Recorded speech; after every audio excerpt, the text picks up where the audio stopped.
ఇదిగోండి, ఈరోజు బెండకాయ పులుసు పెడదామని బెండకాయలు తెచ్చామండి.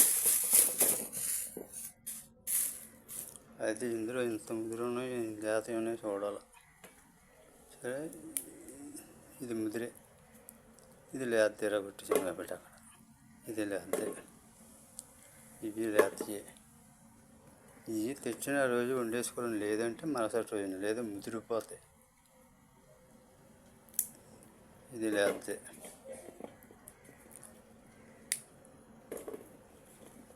ఇదివరకు 40 రూపాయలు తీసుకుంటేవారు, ఇప్పుడు అర కేజీ 20 రూపాయలు, అంటే 40 రూపాయలు కేజీ. రేటు తగ్గింది. రోజు బెండకాయ పులుసు పెట్టాలండి. అదండి స్టోరీ. కాయలు వచ్చినాయి, ఇదిగోండి. దాంట్లో చాలా మట్టుకి జాతగానే ఉన్నాయి. ఓకే.